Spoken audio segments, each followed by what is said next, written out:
So I guess we should begin by just asking you, could you tell the audience who you are and what it is that you do? Okay, my name is Louis Chen. As a matter of fact, I'm in pretty much a very different world. I'm in semiconductor field, has been in technology for like more than 30 years, and mostly commercial roles. I've been in sales for like that 30 years, but in the last 2 years, I'm more on marketing role, product role. We are supplying like all of the semiconductor makers for the materials, for the chemicals that they use. It's a very complicated process for semiconductor making, and we supply a couple of chemicals to them in some of their process like that. And I'm also a part-time DJ. I'm very, very into music for maybe 40 years already. And luckily that I have a job that I'm a radio DJ for one of the local radio station. And also I am also playing outside like in W Hotel in Taipei. Also, there's a quite a famous bar called C'est La Vie. It's kind of international, like fancy, cafe and bar, and belongs to Louis Vuitton Group. So I'm kind of like playing these three places regularly, like weekly, like that. But menswear is something that I really into a lot, pretty much since when I was in school. So I would think maybe like 40 years already, been involving this, like to do this since then. So that's pretty much about myself. Okay, and I think it was implied since you mentioned Taipei there, but where do Mhm. you live? I live in Taipei. Okay, So Taipei and yeah, pretty that's much born Taiwan, and raised. correct? Yeah, Taiwan. Born and Okay. raised in Taipei. Pretty much an urban guy, I would call it. Yeah. Okay, so I definitely want to spend some time talking about like your DJ work and the connection between classic menswear, if there is any connection in your Mhm. opinion. But first, I want to get a sense of kind of like who you are and what your relationship is to style. So you said that you have quite a long trajectory as far as you being interested in menswear. It's been 40 years, you said. So how did Yeah. you first get involved or interested in classic menswear? I think it just made of like, it's always like you like to, sort of say you like to be beautiful, you like to be look good. So that's why that's pretty much a initiation of this. And about 30, 40 years ago, yeah, what I was touching pretty much is a Japanese, because Japan is pretty much leading this kind of sector in Asia, I would think, right? And back then, uh, they were influenced by the Ivy style in the US a lot. So there's a book, even actually this book, it's called Ahmed Torah. It's written is read by actually written by American kind of Harvard graduate. He's a journalist, but he lived in Tokyo for such a long time. He was David Marks, describing. isn't it? Sorry. David Marks, I believe. Correct. Yeah. Yes, I recently reached out to him because I wanted to bring him on as well. But Okay. yeah. I mean, he really gave us a good journey about why that the Ivy is really influencing Japan since really during or even after the World War II. And so I started to touch that, and I about 30, 40 years old, back in the 80s and 90s, I was really touching that area. So, and I also like that style. So that's how really Ivy got me in. I would say the Ivy style from Japan, okay? Because I still feel that even as for now, I think still a slightly difference between the American really, there's still a group of people there so authentic about the real original Ivy spirit and also the Ivy dress, and if you look at me right now, maybe my bow tie is, but they will say, okay, your lapel is not right, your materials maybe is okay, but your lapel is not right, that kind of thing. So yeah, so I started to touch that since really starting with touching the Japanese menswear, classic menswear like that. So that's about that time. Yeah, yeah. Yeah. So I apologize for asking this, but so 30, 40 years ago, you would have been about how old? I'm right now over a little bit over 50. So I was really in school when I was in school. So yeah, I was in college and starting to touching this, like the wingtip shoes, black watch, trousers, blue blazer like that, So really, and striped ties, right? So those are really the how I started, and penny loafers. That's how I got started, really, as a Ivy lover. Yeah. Ivy lover. So as you can see, even right now, what I'm dressing, I don't think that I'm really, if you consider those authentic Ivy people, I am not true Ivy. Okay, I'm not, but I would say I'm a kind of like modified Ivy. If you will still find me in find some area of my what I'm wearing as some flavor of Ivy. That's how I describe myself basically. Yes. Yeah, there is a kind of certain brand in America of people who are interested in Ivy who are very, I suppose the word might be like traditional, right? So they think if you're going to dress Ivy, there's like particular things you can and cannot wear. So somebody who dresses Ivy, for example, would not wear high-rise pleated trousers, Correct. just as a rule. But needless to say, you obviously don't subscribe to those rules. I was simply going to ask, so what other differences do you notice between say the Japanese Ivy style or your Ivy style and American style? Like if we're thinking about the particulars, you already noted, like for example, like the lapels, Yeah. but are there other differences that you notice? Like the high-rise trousers, and also if you see the jacket I'm wearing right now, I mean, if you yeah, the lapel is different, and also the shoulder structure is different. The cutting of the Ivy blazer is more box style, more straight, but right now what I'm wearing is more on structures or very soft structure and a little bit with waist cut like that. So and also like you say, the trousers, that's pretty much a major difference there, like my style and the authentic Ivy style in the US. Yeah, like that. Yeah. So when you were in college and you were getting interested in Ivy style, did you stand out from other people? Was it common at that point in time where you were that people were dressing up in Ivy style, or were you really kind of like standing out from other people when you Pretty much decided to standing dress out this way? because like I mentioned to you, even through our message, right? I mean, Taiwan is pretty much not so into menswear. I mean, normal. If you're walking down the street, you don't see people like dressing like me. It would be a very rare case that you would see people dressed like me. So even back then, when I dressed like that, although it's a very traditional, like you wearing a blue blazer, you wearing a khaki pants, what is that really difference between other people? But still, you can feel that you pretty much stand out back then already, especially in Taiwan. Maybe in Japan it was okay, but in Taiwan is you still pretty much stand out, even for now for me as well too. Yeah. How did you deal with that? Did you mind it so much when you were first getting into classic menswear? Like, was it an issue for you, like feeling awkward dressing up this way? You see, there are still like traditional mindset people, like some, not even men or women, like they think you are overdressed, you shouldn't dress like this or what. And I over the years, especially in the recent, I would say 10 years, I really starting to care less about them. Dress is what I want to dress. I'm not like new to something, right? I don't dress like bizarre dress. I don't. I mean, I still dress nicely, but and I starting to feel that I'm being starting to being accepted by these people. And for example, if I go to the office, then people will say, okay, they were expecting what I'm going to wear today, right? So they are starting to treat this like a routine, like what Louis is going to dress today, right? So I think they are starting to changing their mindset, like that. And so I think it's good, especially that we have some, the group that I'm within and like anthology people and also like other people, right? So we have a group of this and we can hang around during the weekend or something. So at least that you don't feel that you are like so outskirt, right? I mean, you still have a lot of similar people that with you can talk to. In the past, like prior to 2019, I was really by myself and I was really doing all by myself and making suits and buying stuff and showing pictures. But after 2019, they started asking me to hosting some forums or go to the suit work in Taipei. That's once a year. So I started really exposed. Then I really started to. Then my IG numbers got really, exploded like 2 years ago, like that. So, yeah. So I would say, yeah. Now I don't care that much, and I just want to be myself. To be honest, yeah. That's the way it is. Yeah.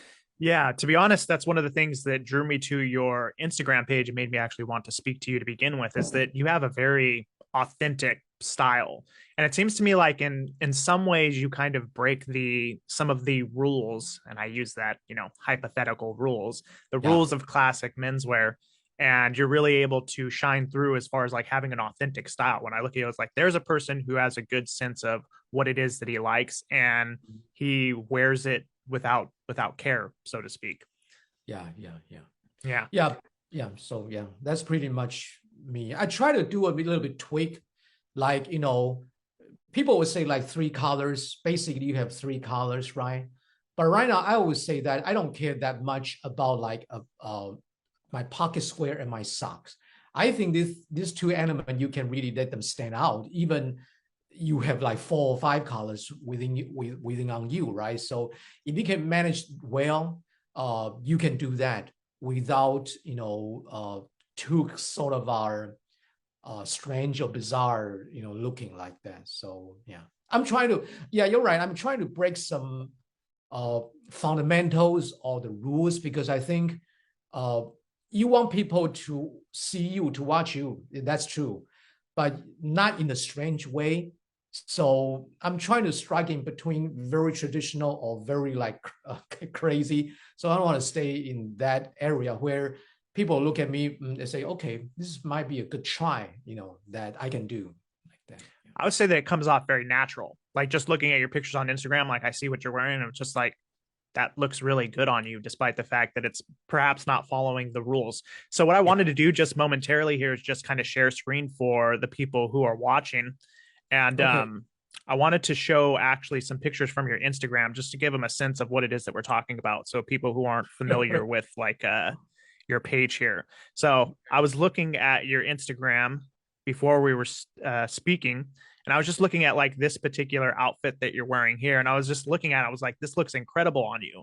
But if I were analyzing this outfit from like the classic menswear perspective, right, it'd be like, oh, there's too much pattern here. Because with the shirt, very bold stripes, and then there's a lot of pattern on the jacket. Somebody Yeah. might say, oh, that's chaotic.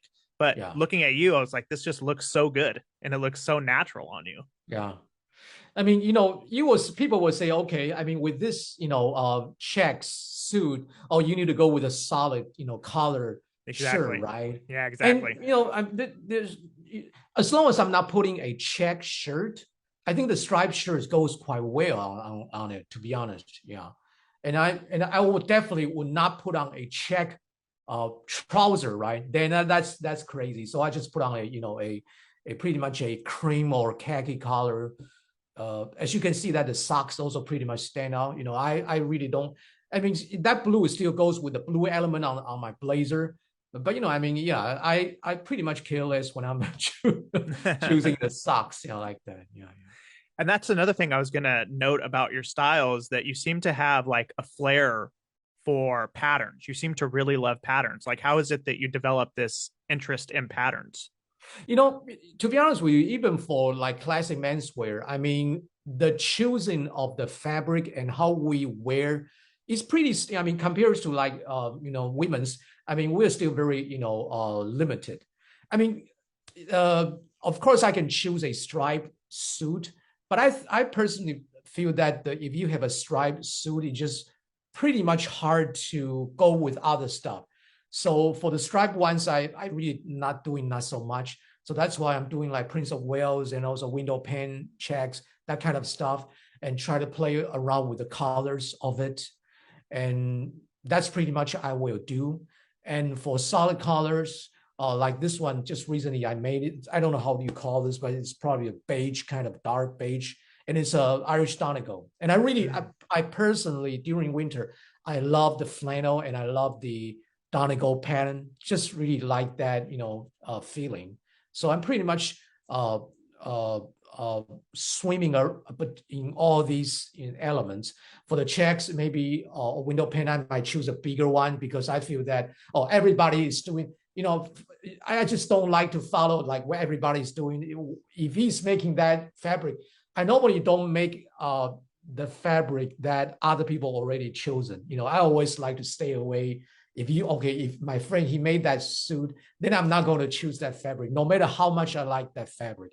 I always like to choose something different, So yeah, just like to be a little bit different to other people, like Yeah. that. So yeah. That jacket is incredible. Is that jacket made by the Anthology? Correct. Yeah. Just Okay. recently, I got it like 2 weeks ago, and it's a trouser together. And recently, I'm trying to even widening my trouser a little bit. So I like to be more wider, and it's come out pretty good. It's also posting on my IG as well too. Yeah. Mm. So you also mentioned DJing. So Mhm. I wanted to explore this for a minute because there are a couple people who are actually I've spoken to before who are interested in classic menswear who are also DJs. Like for example, I don't know if you're familiar with Dapper Classic on Instagram. No, I don't know him. Yeah. Okay, I'll send you his page. I think you would really Okay. like his style. Okay. But he told me, for example, that he is actually a DJ or he used to be involved in DJing, and I always find this to be like a really interesting connection because Mhm. they seem like very very different worlds. Yeah. So how do you mix these two worlds, if at all? I mean, I personally love, soul and R&B, funk, that kind of music a lot. I just like music with rhythm, some smooth jazz music, some electronic music like house music. That those I like too. And so people will see me like dress up pretty much nicely, but playing a lot of dance music. Recently, when I'm trying to DJing, I try to wear jacket more. So I don't wear, I mean, like jacket, not the blazer jacket. So I try to do that a little bit. Very, very too extreme, but I really don't know how to describe that because I like very classic menswear, but in the same time, I maybe should like classic music or that kind of music, but I'm not. I'm very into beat with groove, like that, and it's just very hard to explain why I like this, but it's just my personal hobby. I have turntables and I have a DJ booth at home. I probably have 1,000 vinyls, so I really collect vinyls. But right now, we just bring USBs and everything is digital right now, so it's a little bit different there. But I still keeping my vinyls and turntable there and try to play from time to time. So that's how it is. Yeah, yeah, Yeah, just very yeah. that's what's interesting to me. I think if somebody were just to like look at you walking down the street and they were to stereotype you, dressed as you are, they most certainly would not think that you are DJing, electric music. Yeah, that's true. Do you think that there is any connection between your interest in DJing and your style? Because there does seem to be something almost like jazzy, so to speak, about your style. There's a kind of like freedom to it. And that's what I was I kind of would like think, picking up on with like your relationship to patterns. You don't mind like mixing stuff up a little bit and not playing according to the rules. There seems something jazzy about that.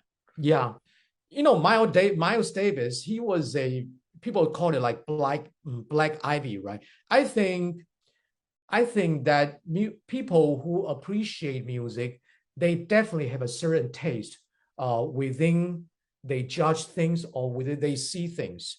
And I think maybe that's the reason why I also have a special taste about how I like to dress, how I want to decorate myself. Maybe that's a little bit a relationship there. And yeah, so I think that's pretty much about it. But music has been my hobby. I'm still collecting music as of today. And for my radio show, I love to share my music collections. I don't play like, top 40 or, no, I don't do that. I always share those rare or not the top 40 kind of a music, but so good that I would like to share that with my listeners.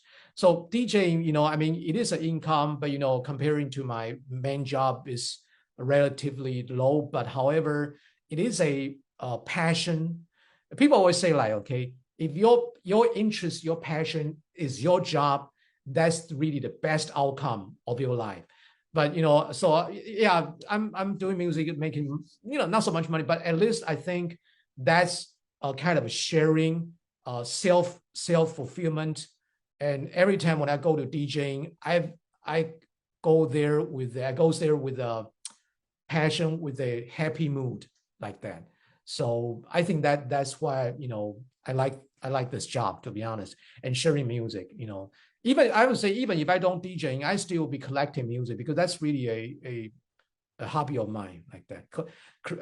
Following some specific artists and their albums and stuff. So yeah, that's how I do. That's how I do. Yeah.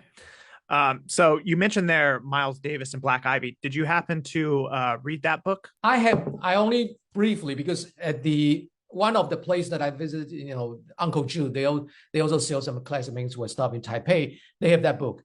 But I went through the Netflix. I saw the Miles Davis class that documentary film. But in that documentary film, I don't think that they described his Ivy style that much. I actually know that after I read that book, to be honest.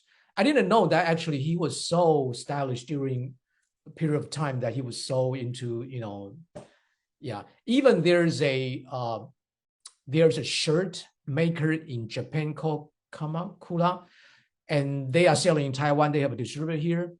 There is a check shirt. I have it actually posted in my IG. That check shirt is a immemorable to he. I think John Coltrane. Okay, John Coltrane wore that shirt. Should I pull it up here? Yeah, you can. John Coltrane. I think that was a kind of memorable to John Coltrane. And he's really a left right hand of Miles Davis. Can I say that? You probably scroll down.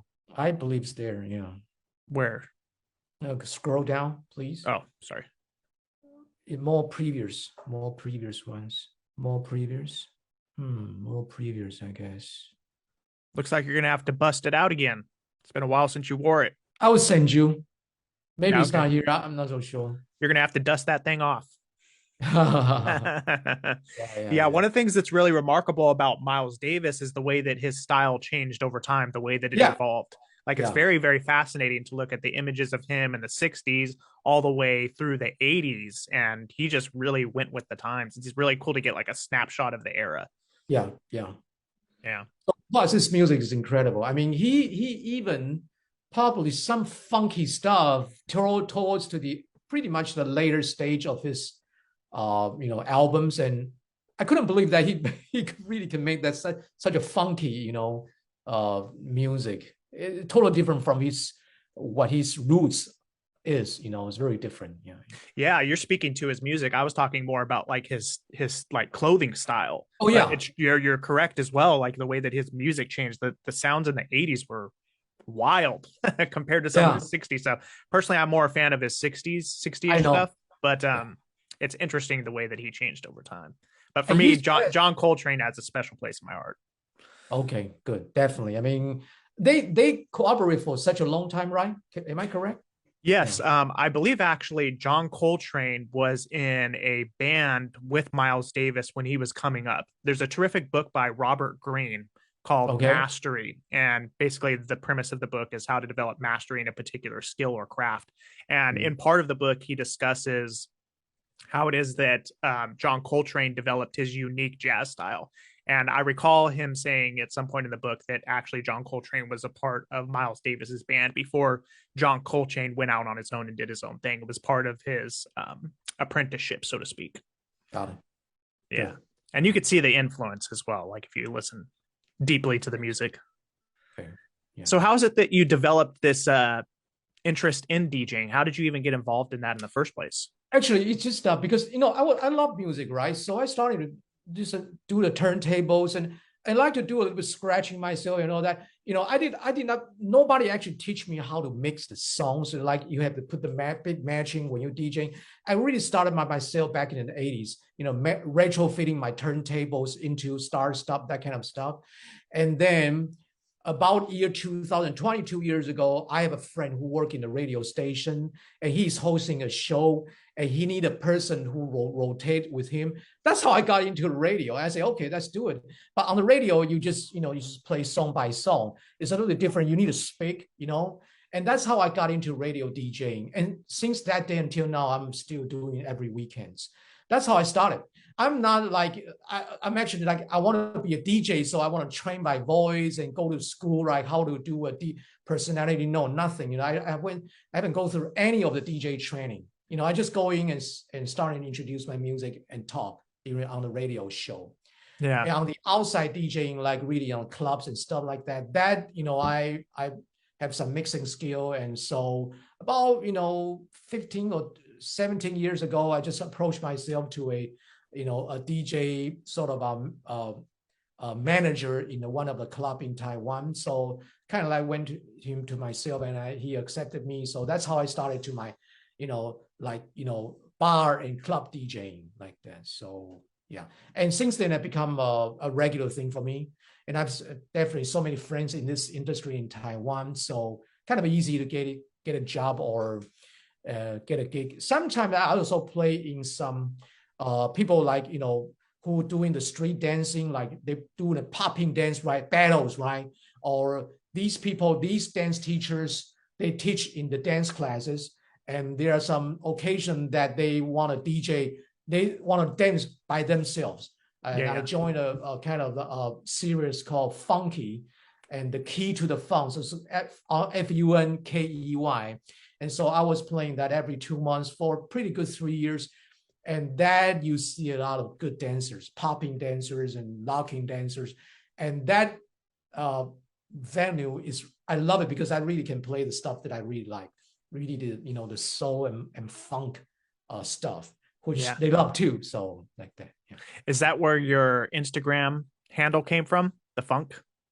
Yeah, funk GB means funk. I love funk music. GB just Jen Speed. That's another my sort of nickname.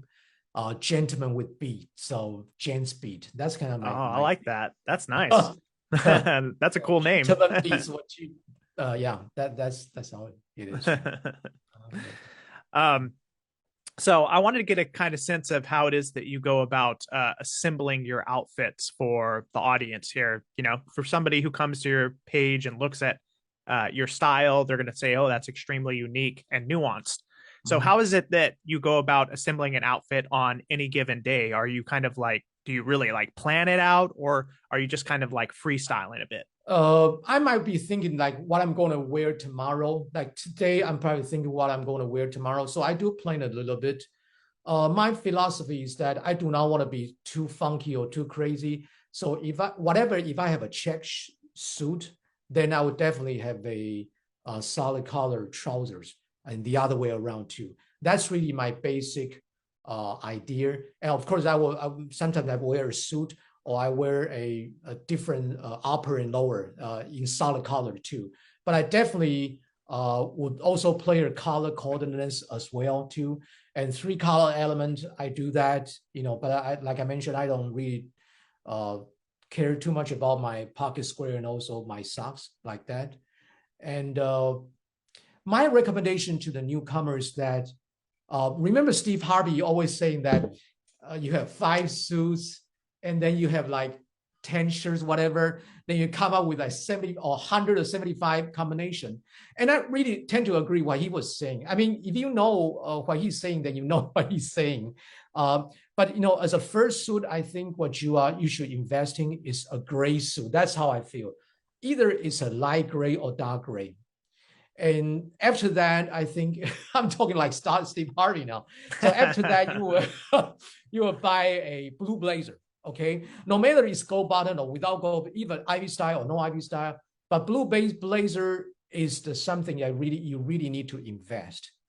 Don't invest a navy blue suit first. People will say, okay, buy a blue suit first, but I really don't think that's the way it is. I think gray trousers, gosh, almost goes with everything, to be honest. I mean, it goes with this suit right now, or even, either it's light gray or dark gray, it doesn't matter. As long as it's gray, I think it's very easy for you to plan your combination that day like that. Yeah. And why is it that you don't think somebody should start with a blue blazer or a blue suit rather? Because that is the general advice. But the question is, think about if you have a blue trousers, I think it's a little bit difficult. It's just to me, maybe it's just myself. I mean, if you wear a blue trousers like what I'm wearing, it's okay. But I just feel that also recently I'm realizing that lighter color like pants or trouser, maybe it's a little bit easier for you to play around with your upper, your jackets, your sports jacket. That's how maybe just my personal feel. But I would say, yeah, your second suit definitely will have to go for a blue navy suit. Then you can play around with these two suits now, 2 different combinations, right? Like that. And you can start to invest your jacket, your sports jacket, just single jacket to goes with these blue pants and also the gray pants that you are investing. Yeah, that's how I personally feel. Like gotcha. That. It seems like I'm following your advice. I recently had to get rid of a lot of my sport coats and trousers just because I put on some weight, put on some bulk. And so I basically, in a certain sense, had to almost restart my wardrobe. And so one Oh, of the first things that I bought was actually a gray flannel suit. That was one of the first things that I bought because I mm, love gray. And yeah, I feel like it could basically go with anything, both the sport coat and the trousers, you know. yeah. And then I also recently bought a navy sport coat, but I got a double breasted sport coat. Do you have any recommendations for that? Do you think people should? Does it matter one way or the other? Should they start with single breasted or double breasted, in your opinion? I will recommend, yeah, if you have the single breasts, then double breasts is always comes after, I mean, I rarely see people invest in double breast before the single breast. I think single breast is more occasionally more crossover, where double breast is a little bit, you will feel that it's a little bit limited. And I mean, you can wear it too. I mean, but yeah, I would think single breast is a first investment that you need to do. I mean, I myself, I have a lot of single breasts more than double breasts. In double breasts, I don't have that much, and single breasts more. And because it's worth money, and also the investment is more correct and more diverse, more crossover that you can go with your other stuff, like that. Yeah.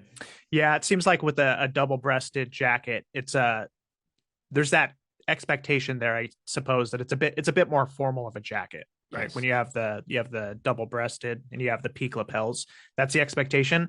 The reason why I bought it is because I've been very interested in the way like people in the Ivy community play with the double breasted jacket, and the way that they mix it into like casual styles, like wearing a double breasted jacket with jeans.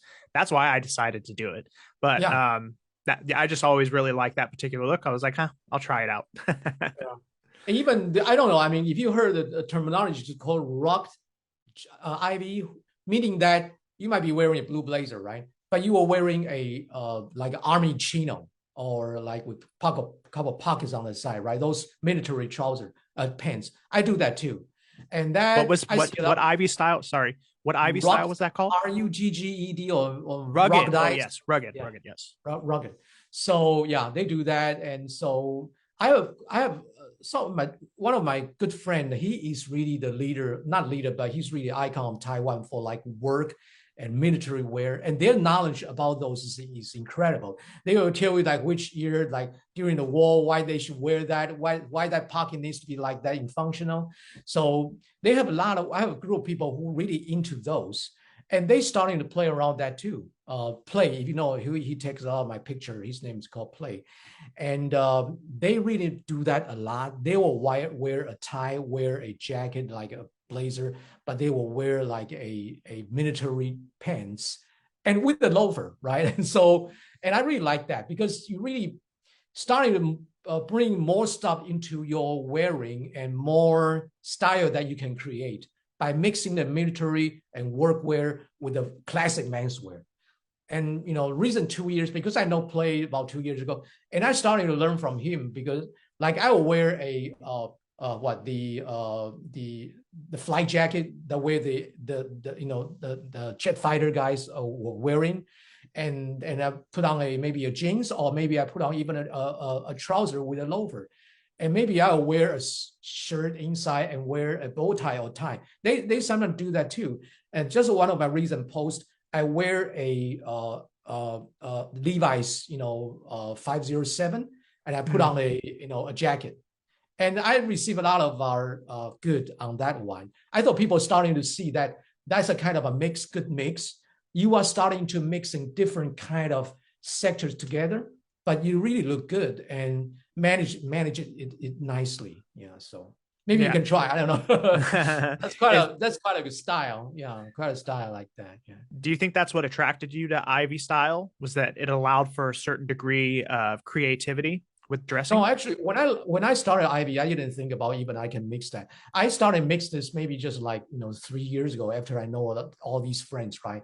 And they are doing it, and I started to feel that, gosh, this jacket is so nice, short, and looks so so military and so good looking, that kind. And so I started to do that. And no, I didn't think that the benefit of like ruggedized Ivy was the one that I initiation. Back in like 30 years ago, there was really the true Ivy that I was following. Yeah, Like yeah. The The Brooks classic Brothers, Ivy.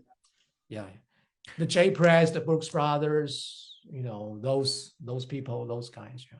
Yeah. Are you familiar with Heinrich Wilberg? Oh, this I don't know. Is in the US? Okay. Yeah, I'm going to go ahead and pull up his Instagram. I want to show you it because I think that you would really, really appreciate it. Okay. He, perhaps next to you, is probably the most unique dresser that I've ever seen, but he Uh, has a very, very Ivy style. And I think you would really appreciate it. Let me go ahead maybe and I pull see. this up. Wow. Like he puts it together really well. And it just like, I don't think I could ever dress like him because it's so unique and the way that he puts it together is just really inimitable. But I thought you would find it fascinating. So let me go ahead and pull that up here. Let me just give you a sense of some of his outfits. Oh gosh, I don't know him. Look at his hair. Gosh, this you consider the very casual, like he has a barber kind of a barber. You call that brand? Yeah, I think it's technically called Barber, but for whatever reason, I really want to say Barbour because they have that Barber. OUR in there, but I think it's Yeah. Barber technically. This will be, like those of my friend, like in workwear, they were really into. Yeah, look at that, Nike. Look at how he dressed that. I would never dress like James. I would really like the Levi's dark blue kind of, Yeah. color. Yeah.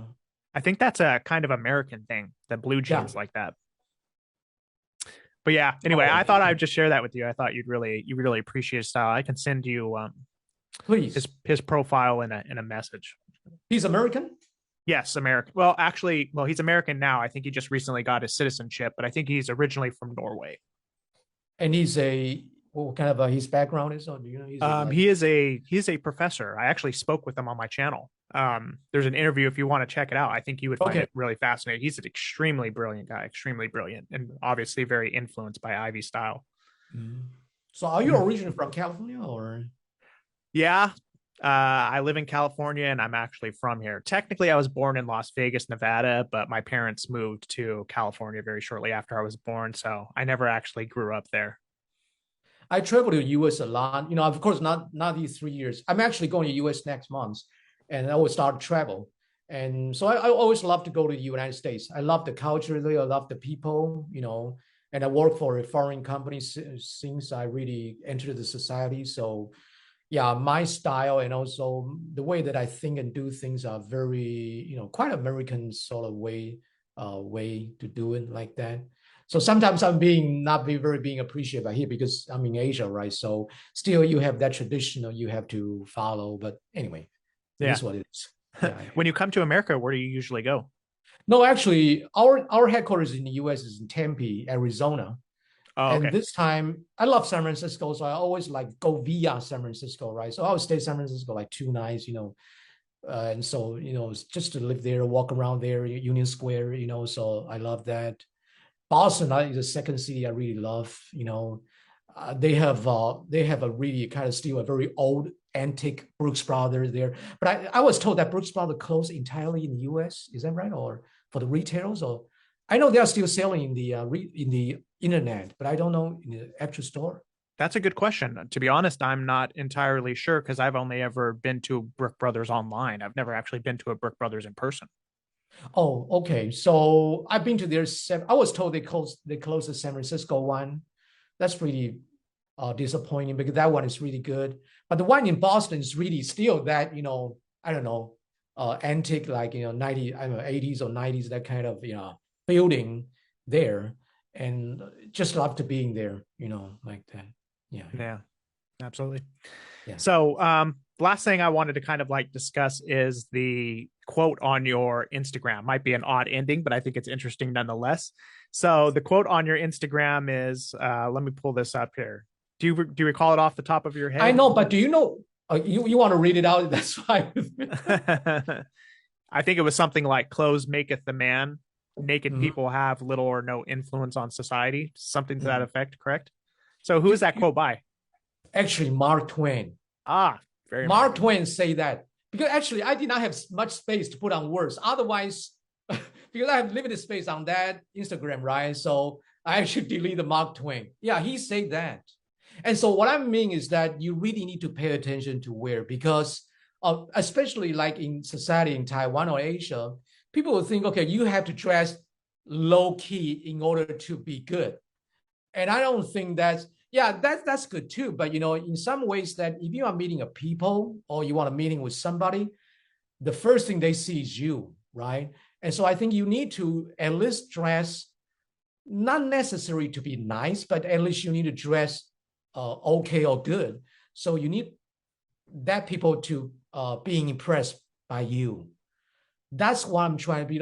A guy like me who, posting so many pictures in the IGs, I'm really pushing the wearing sort of try to influence people here in Taiwan, by the way that I dress, and also influence people in the world that you should really pay attention to what you wear. And so with that, that's why I put on that it's kind of extreme from Mark Twain. You know why? Because actually it was in Las Vegas. I was staying in a hotel called Metropolitan, right? Metropolitan Hotel. I went there for a show, and they have laundry bag to put on your laundry and send it for clean, right? That bag, actually, they printed that sentence on that long. I still have it in my, I collect that one. Yeah, that's how I got it. And that sentence really got me so much. Although it's very extreme, you don't say that much, but but that's how I try to send a message to, and it's not said by me anyway, so by Mark Twain. And so I kind of use that quote and try to influence people that please invest and try to pay attention to what you wear.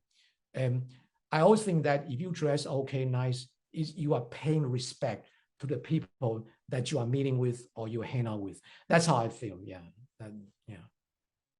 Alrighty. I think that's a good place to kind of like wrap up here. I just want to say thank you very much for coming on and speak with me. I know that it's very late there, and I'm sure you want to get on to bed. Thank you. Yeah. So but very nice talking to you, and nice to know you too. Yeah. Yeah. So for those who don't already follow you, where is it that they can follow you? Pretty much my Instagram. That's pretty much the place that I put. I have a mixed cloud, which basically I posting my mixed stuff. That's totally different. That's my music part. I will record my mixes when I'm working, and then I will post there. That's my mixed cloud. And for following how more or less my dress, you just follow my Instagram pretty much. I have a Facebook, but I don't do much there now. I think IG is more popular, I guess, and so yeah, I don't do Twitter that much. In here, that especially in Asia, I think people still using Instagram.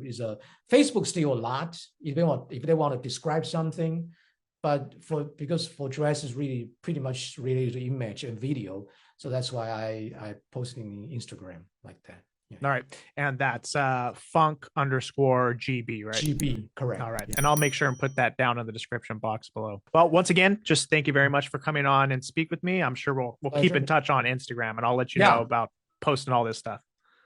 Thank you. All righty, we'll talk to you later. Thank you. Thanks. See you. Bye.